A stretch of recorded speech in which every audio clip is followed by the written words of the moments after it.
मैं Narendra Kumar Sharma, associate professor history, राजकीय महाविद्यालय देवगढ़, जिला राजसमंद।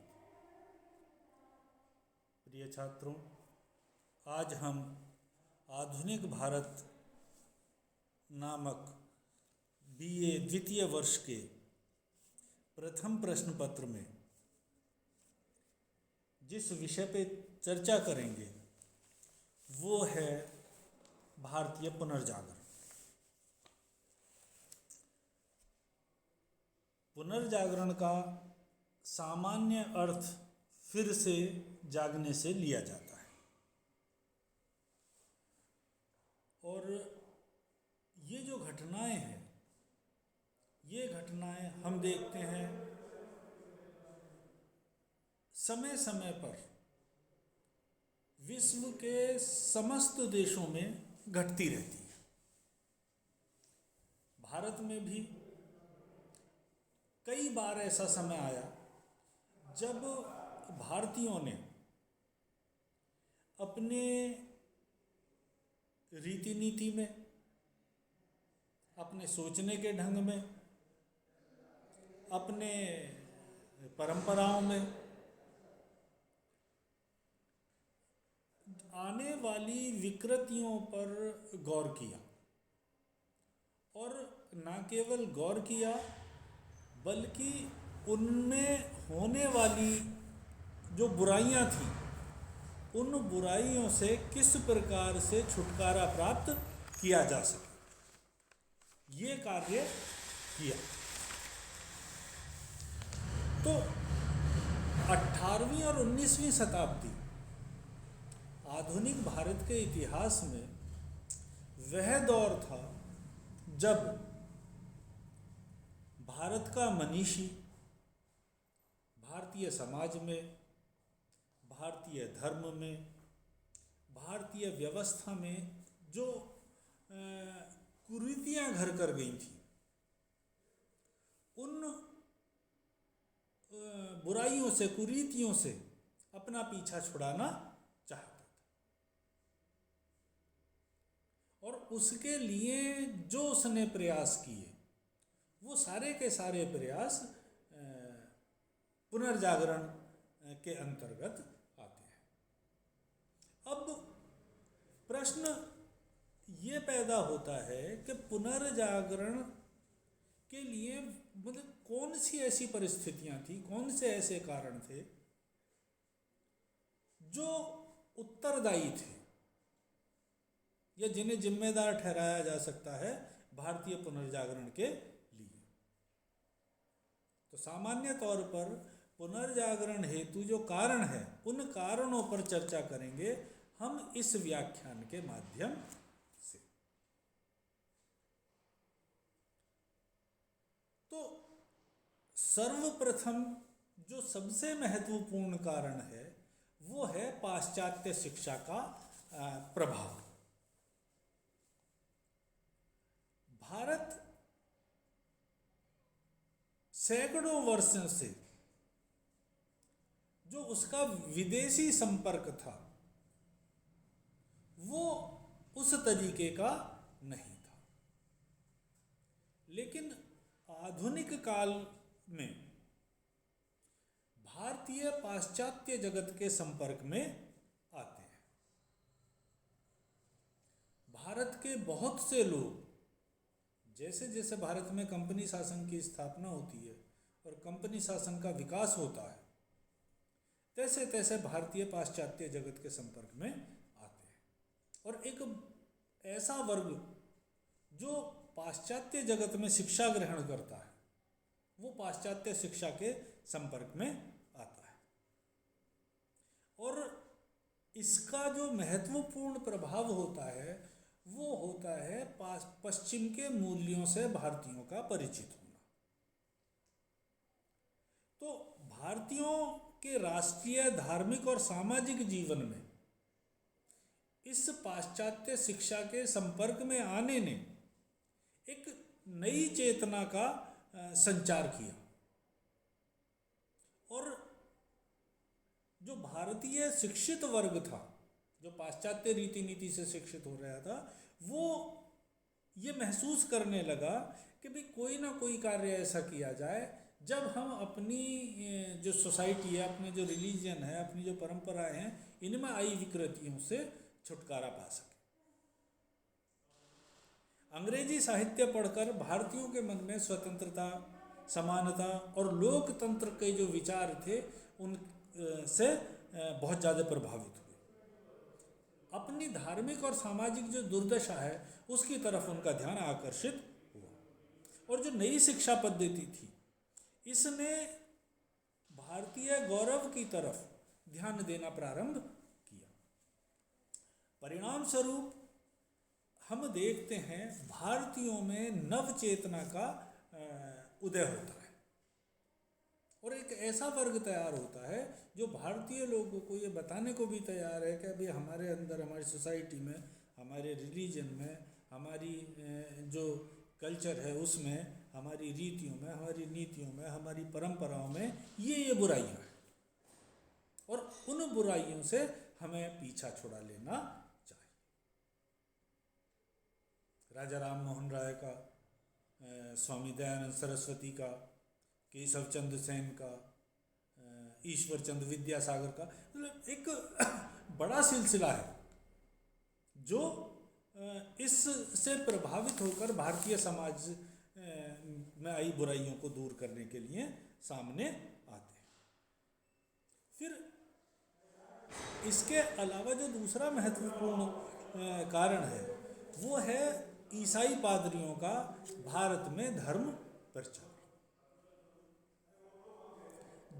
जब कंपनी ने भारत में राजनीतिक सत्ता हस्तगत कर ली तो उसके पश्चात भारत के अंदर जो ईसाई मिशनरी वर्ग था उसने प्रवेश किया और उसका एकमात्र उद्देश्य था भारतीय धर्म में व्याप्त जो आडंबर थे, जो कुप्रथाएं थी, जो कर्मकांड थे, उन्हें टारगेट करना और इसके पश्चात उसे ईसाई मिशनरी ने ईसाई धर्म के प्रचार प्रसार पर भारत में विशेष जोर दिया। उनका जो प्रमुख लक्ष्य था वो भारतीय कर्मकांडों पर, भारतीय धर्म में जो बुराइयां हैं उन बुराइयों को इंगित करना और उन्हें बताकर भारतीयों को ईसाईयत की तरफ आकर्षित करना। जब उन्होंने ये काम करना प्रारंभ किया तो एक ऐसा बड़ा वर्ग था जो पाश्चात्य चीज़ों से परिचित हुआ और अपने धर्म की बुराइयों से अवगत हुआ।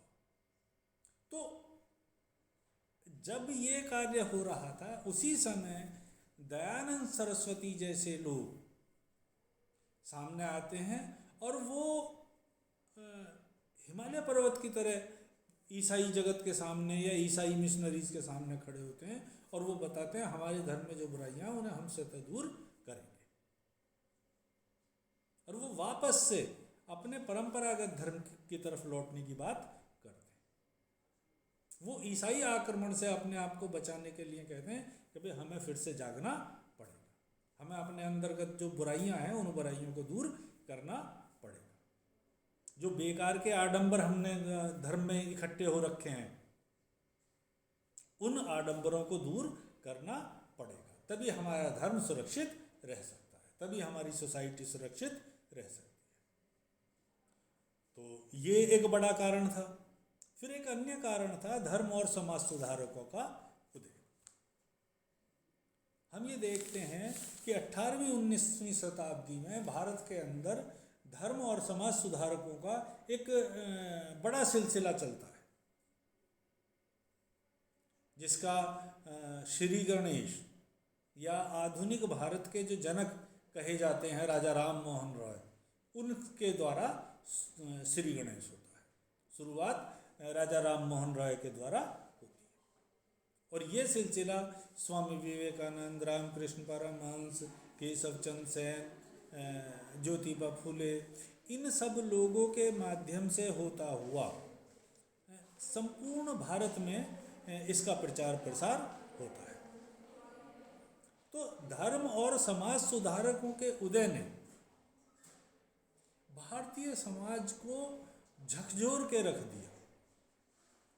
वो समाज में अंदर तक गए और वहाँ जाकर उन्होंने जो भारतीय धर्म में व्याप्त बुराइयाँ थीं, भारतीय समाज में जो व्याप्त बुराइयाँ थीं, चाहे वो कन्यावध हो, चाहे विधवा विवाह हो, विधवा सती प्रथा हो, या विधवा पुनर्विवाह जैसी प्रथा शुरू करना है, बाल शिक्षा की बात है, बाल विवाह की बात है, तो इन सारी बुराइयों को दूर करने का प्रयास इन्होंने किया। फिर जो एक अन्य महत्वपूर्ण कारण है वो है संचार के साधनों का विस्तार।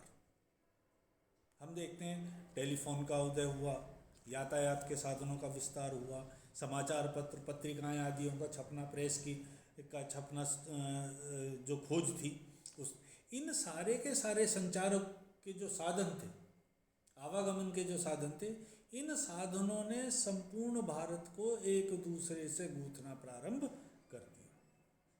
और इन